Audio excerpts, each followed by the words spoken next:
for just joining us. A hearty warm welcome to the Writers' Corner live show.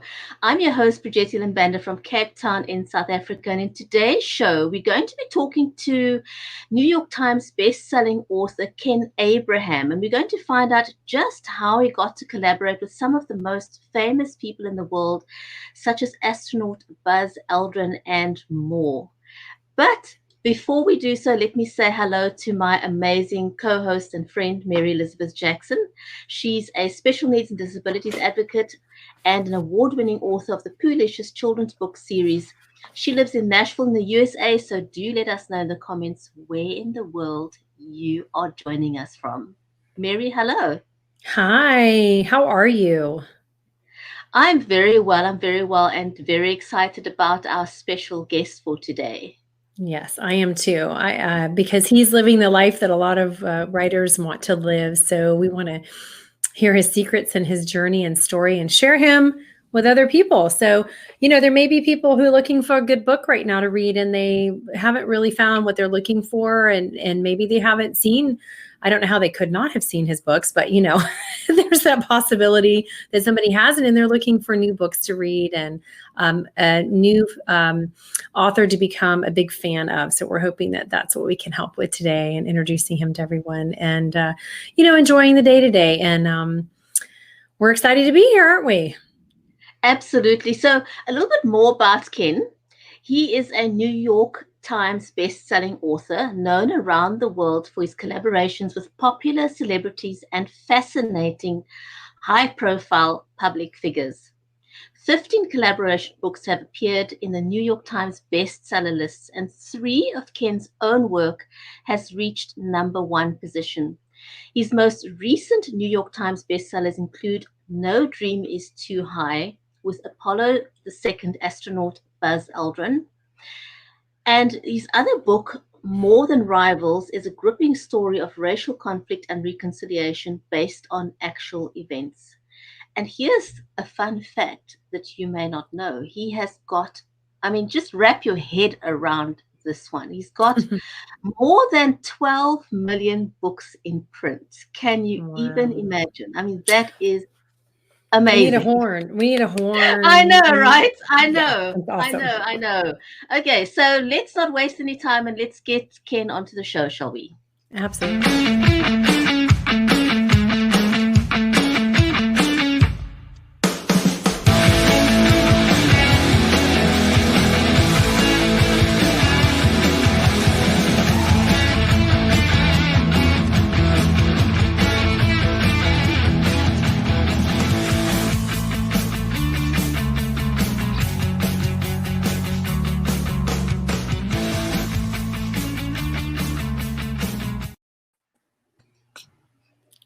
Ken, a hearty warm welcome to the show. We are so excited to have you as our special guest for today. Well, thank you. And I think you ladies have the best bumper music of any interview I've ever done. you get up and moving on this show. Yeah, you can't just sit there. Yeah. No. It makes you want to get up and jam. And then you go, I got to sit down. I got to sit down and have an interview. Dance. No. Absolutely. Well, thank you for making me so welcome. Thank you. Oh, you're so welcome. We're so glad you're here. We're excited. Okay, let's dive right in. We got lots of questions and want to know everything. Oh, wow. Okay. I know, right? So I'm going to jump right in. Why do you love writing so much? Was it something that came naturally to you, or did it happen over time? What was your love journey with being an author? Sure. Well, I grew up in Western Pennsylvania and in coal mining country, and you don't have a lot of writers that come out of that part of the world. And my dad owned the biggest bar in the country, not a fancy lounge or anything like that. A bar, a coal miners and factory workers bar, pub, and pub. You might think of it in those terms. And the customer, I would get up with my dad at 5 o'clock in the morning to go to work and clean the bar before our customers came in at 7 o'clock in the morning. And they were coming in from the coal mines or going out to the coal mines, and they would stop at my dad's bar on the way. But in, Western Pennsylvania, it was dark at 7 o'clock in the morning when we opened.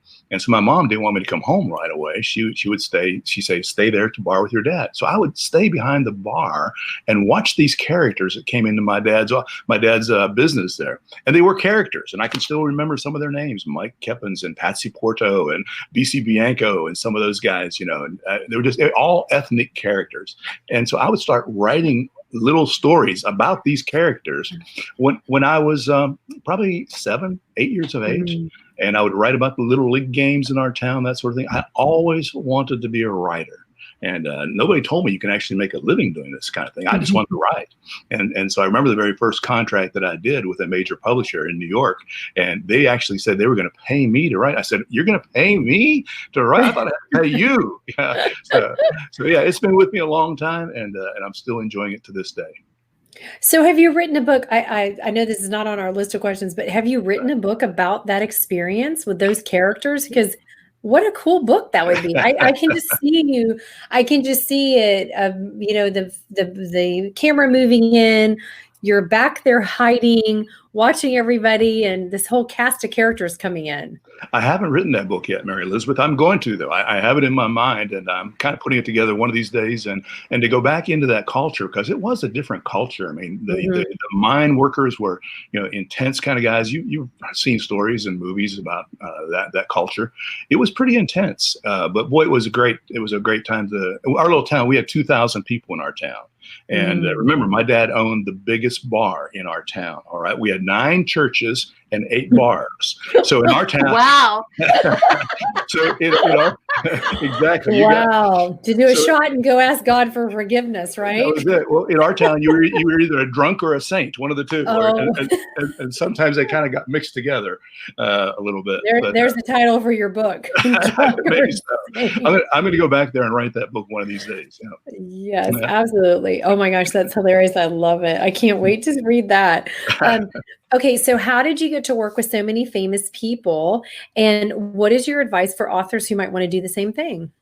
It came out of a crisis in my own writing career. I'd written 9 books of my own under the name of Ken Abraham, of course, and they were self-help books. I started out writing for kids and then kind of graduated writing self-help books for adults and that sort of thing. I got to a place in my career where I had 2 young daughters and had built a new house and a new car and all that sort of thing. And I just wasn't making a living. I mean, back in those days, the books were selling for like $5.95, and my royalty rate was about 10% of that. You got to sell a lot of books to make a house payment at that rate. And so I came to the place in my career where I said, God, if there's not more than this for me, then I need to go back to Pennsylvania and get a real job. I mean, some of my friends back in Pennsylvania are still waiting for me to get a real job, as a matter of fact. Absolutely. But I went to a book convention, and in the book convention, going down the aisles, literally people were throwing book projects at me. I came back from that book convention with 9 book projects, nine book contracts, real contracts. And now that's the good news. The bad news is I came back with 9 deadlines.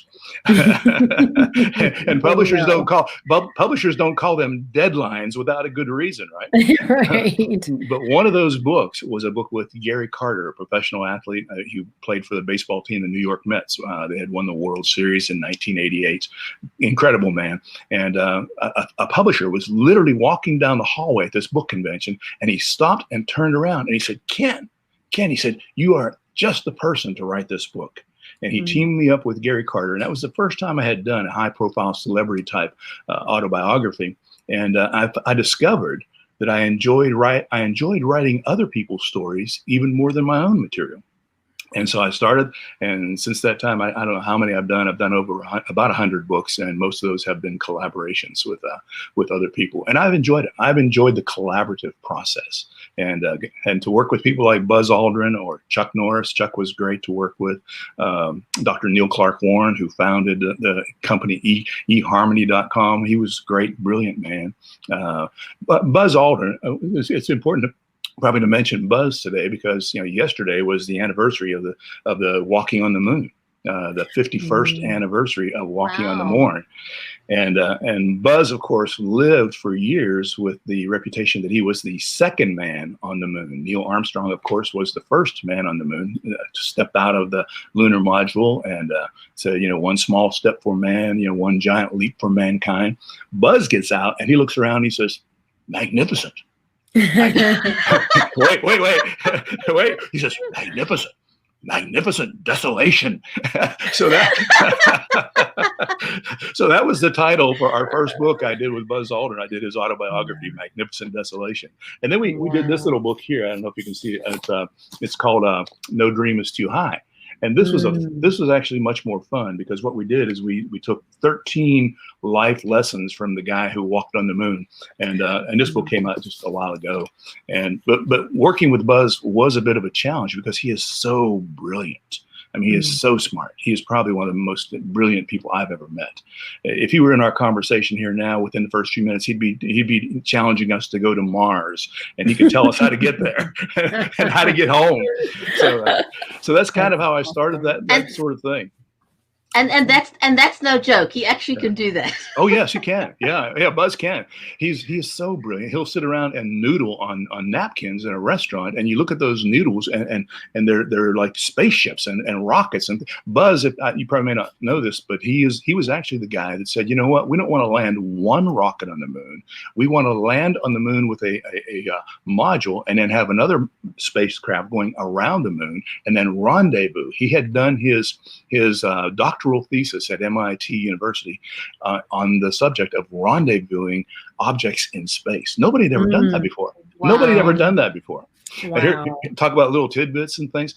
Buzz Aldrin and Neil Armstrong landed on the moon with less computer power than we used to have in our little flip phones, our cell phones. Less computer power than that. Yeah, fascinating story.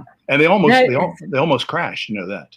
Yeah, they almost crashed. They ran out of fuel. They had about 15 seconds worth of fuel before they were going to crash, and they finally brought the lunar module down on the lunar surface there. So it's a fascinating story. Talk about the nick of time, eh? Yes, indeed. That's right. Yeah. And so he was fun. He was fun to work with. Just the quintessential gentleman, charming. I loved working with him. But the hard part as a writer is he is so smart and he talks so much, even more than me. I would record hours and hours worth of material that never is going to see the light of day, except perhaps in some archive somewhere. It was totally useless to me as a writer, but within those hours of recordings, there would be a nugget. There would be a story of this or that, how he took communion on the moon when he first landed, a story that nobody knew for years. His first act on the moon was to take communion, and Neil Armstrong did not, but Buzz Aldrin did. He took communion on the moon, the very first act in his life, or the first communion on the moon. Some cool things like that. Great man. I love working with him. Yeah. That's so cool. What great memories that you have. You know what? That's the wonderful luxury that I have, Mary Elizabeth, of doing what I do. One of these days, I'm going to write a book about all the people that I've written books with, because I've learned from every one of them. And they are so smart, and they have touched the world. You know, I'm just a guy in Tennessee. Nobody knows my name hardly. That's okay. I like that. I can walk down the mall and nobody even knows who I am. That's great. But I get a chance to work with some of the people who have an influence all around the world. And to me, that's just a kick. One of the big kicks as a writer for me is to hear somebody I've worked with, and they're on a news interview someplace, around the world, and they're quoting something that I put in one of their books. They didn't make it up. I made it up. I put it in their book, but they've taken ownership of it. And I say, yeah, I love it. So, and that's wonderful. It is. So Ken, you have worked with some of the most famous people out there, and just listening to you talk about Buzz Aldrin and the way that you do, and the amount of time and the gems that you've gotten from them. If you had to pick a favorite project that you've worked on, I mean, I don't even know if that's possible because there seems to be so many. What would have been your most challenging project and why? one of the most challenging, I believe, favorite and most challenging, maybe two different books. I'm not sure. One of my favorites, of course, was the book I did with Lisa Beamer after 9/11. And Lisa Beamer's husband was the fellow Todd Beamer on Flight 93 who said, "Let's roll." And they brought that plane down in Western Pennsylvania there at Shanksville. So that was probably, it was a hard book because I was basically taking a knife and scraping wounds that had not even had a chance to congeal yet. And so that was a tough book, but probably the one that I just recently did with Randy Travis, I have sitting here, the book with Randy Travis, Forever and Ever Amen, was probably one of the most challenging books that I've ever done, because Randy had had a stroke. And back in 2013, and probably fans of Randy Travis's music, country icon, sold 24 million records. Most people would know that. But to try to write a book with somebody, he couldn't speak. He can say a few words. He can say yes, no. He refers to his wife, Mary, as a hot mama. He can say that, but he can't put a sentence together. So remember, I'm a collaborator. If you and I were working on a story, I'd say, Mary Elizabeth, how did that happen? Or Brigade, how did that happen? And you tell me the story, and I come and I write it and bring it back to you and say, now, is that what you want to say? Well, Randy couldn't do that. And so I had to go all around Nashville, all around the country, finding the stories, and then bring those stories back to Randy Travis. And his wife would literally read the stories. Mary would read the stories to him, and we, is that right? Is that wrong? And we had to work from there. So it took us almost 2 years to write that book. That's a long time for a collaboration. Wow. Yeah, that is a long time. Wow. But it's a great project. Yeah. I can understand why it took you that long, and I mean, I don't think anybody other than someone like you would even attempt a project like that. I mean, that is massive. It was a challenge, I'll say that. One of the things about it, though, is you just have to remember it's their story. And, for me, it's just another book. I mean, I take every book seriously, but for me, I'm going to be done with this book and I'm going to move on to the next. But for the person I'm working with, this is their life. And so I take that very seriously. I take it as a sacred trust. And so people say, well, Ken, how have you had so many bestsellers and all that sort of thing? Well, first they'll say, what's the secret to having so many bestsellers? And I'll tell them, coffee and marshmallows. Coffee and marshmallows. That's it right there. Yeah. Coffee for the caffeine and marshmallows for the sugar to keep me awake at night. Of course, and that's why I'm so pudgy and why I shake a lot. But other than that, but the real secret is to get their heart on paper. That's what we're about as writers. We want to get the heart on paper, not just words, not just another story that they could read in a magazine someplace. That's fine. But to do what I'm doing, where you're talking about 200 or 300 or 400 pages in a book, you need to have their heart on that page. And that's what I go for. Oh, absolutely. So you just answered question 4, because, we were going to ask you about how do you get that authenticity? How do you, take yourself out of it and kind of so you're their voice. And I mean, you just answered that beautifully. And so that's why your books have done so well, because your heart is in there as well as their heart. And so people can hear that. I think that's amazing that you've done that. How do you decide on your upcoming line or your opening lines, and what advice do you have for making them captivate readers right from the start? Like, how do you get that grabber? And that's a hard one. I know titles are hard to come up with. First lines are hard to come up with. Yes, they are. Your synopsis is hard to, because people go like this, they read on the back of the book or they go inside, and that's like a make or break or deal, unless you've got a recommendation from somebody. So this is a very good question for our writers out there. Absolutely, Mary Elizabeth. That first page, that first line, it just has to grab the reader. Or if you're trying to pitch a book to an editor, it has to grab the editor and not let go. And you don't have time to, in the old days, quite frankly, you could use a really eloquent approach and talk about the weather and talk about the leaves rustling in the wind and all that sort of thing. Well, maybe so in certain kinds of books nowadays, but in most cases for what I do, I've got to grab the reader right from that first line, right from that first page. And truthfully, I will rewrite that page more than any other page in the entire book. It may be a 300-page book. I'll write that first page, maybe 10 times, maybe 20 times, maybe more. and throughout the editing process to make sure that that first line, that first paragraph pulls you into that book. And I don't want you to put that book down. Not only the first line, the other part that is so important to me is the last couple of lines of each chapter. I have some people say, well, I was reading your book at night and I put it down. I said, no, don't put it down. I want I want you to turn the page, and I will force you to turn the page if I can. If I can, I'll force you to turn the page and keep reading into the next chapter. And so the way I do that, I don't know, some of our viewers may not remember, but I'm an old guy. When I was a kid, they used to have a series called The Hardy Boys. And at the end of every chapter, big fan. I had those books. Well, at the end of every chapter in the Hardy Boys, they would have some kind of setup, kind of like an Indiana Jones kind of setup where they have to, have some calamity is happening, and you never know what's going to. You've got to turn the page to find out what's going to go on. I try to do that in every chapter. Every single chapter. That first page is important, but that last page of every chapter is equally important, maybe even more so, because you have to keep that reader turning the page. I don't want them to put the book down. I want them to keep reading. And somebody will come up to me and say, you know what, I picked up for example, Walk to Beautiful by Jimmy Wayne and me. They said, I started reading that book and I could not put that book down. I say, yes, that's it. Yeah. That's what we're hoping for. Huh? You've done your job. You've done your job when people say that. Or they're quoting you, then you've done your job. And you're like, it's like a kid when you're raising a kid and you hear them say one thing that they've heard you say, that they, like my daughter, Mom, I gave some of the advice you give to me to my friend. And I'm going, oh my God, I did. Yes, success. It's sort of like the same thing. Yeah, success. You asked Mary Elizabeth earlier, and I didn't quite answer the question completely, and that is how do you do when you're working with people like this in collaboration? How do you do that? And there's one important element there that I didn't mention. You have to keep your own ego out of the way. When I first started writing, I wanted to be a voice. I wanted to be a voice making a difference in the world and saying, okay, what does Ken Abraham say about this? What does Ken Abraham say about that?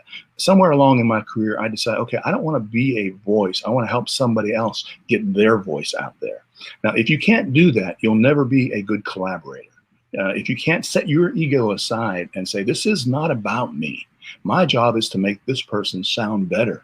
My job is to raise the standard. Now, that doesn't mean you change their language. I had an editor working with us on Randy Travis's book that wanted to make him sound like a hick. Well, Randy Travis is not a hick. He's a country music artist, but he's very bright and he's very articulate. He's not somebody that never went to, well, he did drop out of school, come to think of it. but you know what I mean? You can't change the person. And so you have to lay your own ego aside and say, this book is about them. It's not about me. And that's a key. I think that's a fantastic point. And at this point, I just want to acknowledge all our live viewers on LinkedIn, on Facebook, on YouTube, on Twitter, and on Periscope. Thank you so much. Thank you for all the comments that are coming through. Much appreciated. Love having you being part of the show. And as Jamie said, I mean, that is such a huge thing that you mentioned, Ken, is getting your ego out of the way when you are being an author. So I just wanted to highlight that. And then also the fact that you mentioned you want to make it gripping, not just from the opening line, but every end of every chapter, so that people will not put that book down and keep reading your book. I love that. That's an amazing gem. So, having done everything that you've already done so far as an author, do you feel like you've reached your pinnacle of your career, or is there still something that you've got on the back burner that you're like, one day I'm going to get there? I still want to do that. Well, the answer is yes and no. I've had great success, and I thank God for that. I've had opportunity to work with people who have an influence all around the world, and I'm just this little guy from a coal mining town in Pennsylvania, and I've had a chance to work with Buzz Aldrin and Chuck Norris and all these other people, Bob Dole, all kinds of people who have had an influence in the world. So, and in one sense, I've had I have reached the pinnacle of my career. Publishers know who I am. They call me all the time. That's wonderful. On the other hand, I get up and go to work every morning. there's still more to do. And I think that's a key for a creative person. Creative people are hard to kill because I got to get out of bed and get going again. There's another book to write. I've got more to do. Right. Yeah. So people ask me all the time, well, who would you like to write with? And it changes all the time. I look at newsmakers. There's a fascinating fellow there in Israel that I would love to do a book with. I'm not sure if it would ever work because he has so many secrets, but that's Benjamin Netanyahu. He's a fascinating man that I think his story has never really been told. There have been a lot of books written about him and stories told about him. His story has never been told. So people like that come across my screen. I said, I'd be interested. Somebody asked me about Mel Gibson, and I said, that would be an interesting story. Mel Gibson would be an interesting story. Who knows? Maybe one of these days we'll do it. But I get up in the morning every morning and go to work. And that is one of the things I would encourage young writers. Because young writers, they think you write from a burst of creativity. Well, sometimes you do, but sometimes it's drudgery and you get up and you work at it and you work. I spend probably at least 8 hours, mostly 10 to 12 hours working every single day. Now, I may not be writing all that time, but I'll be in the office. I'll be working on something that has to do with the publishing process.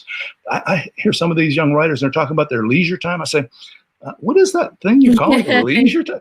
I don't have a whole lot of leisure time. I work, and you know what? It's great, and I enjoy it. And every day I come into the office. It's exciting for me.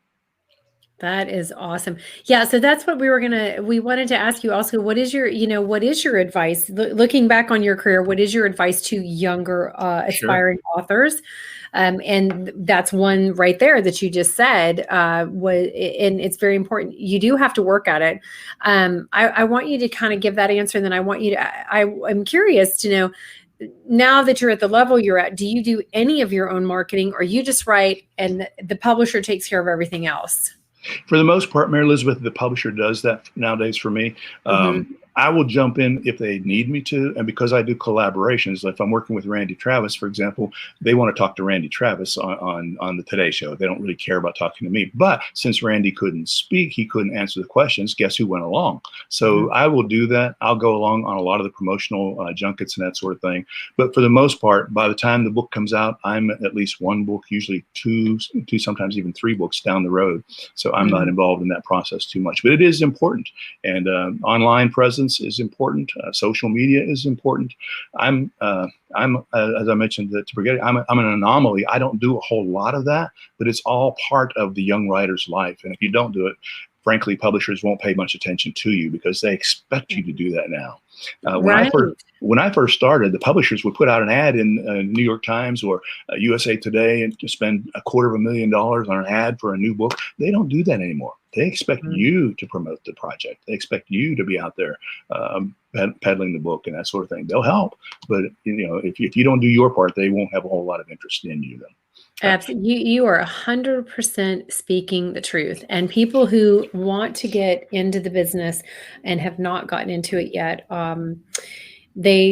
there's some sort of a myth that you get published and then all you do is sit around and wait for royalties, and it's absolutely 100% not that truth. No. I think the writing to me is the easiest part of it. The editing your stuff or getting it edited, because when you're back here where I am, I'm not where you are, so we still have to edit and go through and then fix, if you have a publisher, you have to fix those edits.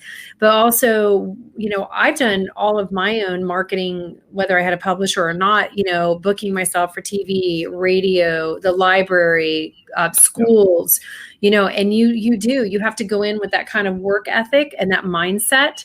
Otherwise, constantly networking. Wherever you are, whatever you do, wherever you go, you have to network constantly because you never know who you're going to meet. That's right. You asked me for some advice for young writers as well. I always tell young writers, read great books. Don't read trivia. Don't read all the junk that comes out. Read great books. And frankly, there aren't as many of them as you think. And so most of the great books need to be read more than once. Some of the great books, I love C.S. Lewis, for example. You can read C.S. Lewis again and again. I love David McCullough. He's the guy that inspired me to do what I do. He wrote a book called The Johnstown Flood, which happened just a few miles down the road from where I lived in Western Pennsylvania. I read those books again and again and again. You don't have to read things you don't understand. There are great books out there that will inspire you, but read those books again and again and see what they do. The other encouragement I have with young writers, I'll tell them, rejection goes with the territory. If you're going to be sensitive and you can't take rejection, you're in the wrong career, because rejection goes with the territory. Even for somebody like me who's had great success, there are times when I'll submit an idea to a publisher or something like that, and they say, "Nah, we don't think so, Ken." Okay. Move on to the next publisher or move on to the next project, whatever. Rejection goes with the territory. But one thing I've learned over I don't know how many years, 30 years, over nearly 100 books. One thing I have learned is there's a yes coming. There's a yes coming. Don't give up. There's a yes coming in your career. Yeah, love it. I like that. That should be, that needs to be a hashtag. There's a yes coming in your career. Absolutely. That's what we're going to take from this today. There's a yes coming in your career. All right. Ken, it has been amazing. I think we could chat to you for an hour, but I do want to end up with asking, who is your greatest supporter? Because there's a reason we get out of bed every single day. Who's your greatest fan? Well, my greatest fan is probably my wife, but I've got 3 young granddaughters who come into my office regularly, and they'll come around my chair here and they'll ask me about books, and they, I'm writing for them. I'm writing something that in their library at school. I want that book by Ken Abraham and Buzz Aldrin and Ken Abraham. I want that book to be on their shelf. As a matter of fact, one of my granddaughters, they were talking about the Apollo 11 landing, and my granddaughter looked up and she said, "I know Buzz Aldrin." So she told her teacher that because Buzz had been here to our house, and the teacher, of course, said, "Now, you don't really know Buzz Aldrin." She said, "Yeah, I know Buzz Aldrin," and she really did. So I'm writing for them because they inspire me. That's awesome! Wow, what a great tribute. Where can people find you? Actually, I don't even do a website anymore, but my email is open territory, ken@kenabrahaminc.com. You can find me there. Facebook, there is a Facebook page out there. I don't really do it. My wife does it. I don't do it, but we use that every once in a while to promote some books. So you can find me that way. Or they can find me by calling you. There you go. Just call me. You can find Ken, and you can also find you're at Barnes and Noble online. Probably you're at Walmart, Target, Amazon, all the places where books are sold. Just And you asked me about books that meant something to me. Let me tell you about one other. This is a book I wrote. This is the first book in 20 years that I've written about from my own perspective. It's called When Your Parent Becomes Your Child. And it was talking about my mom and her journey through dementia. And of course, if your mom's going through dementia, you're going through dementia with her as well. And that's what we did. And we walked with her those last 3 years of her life.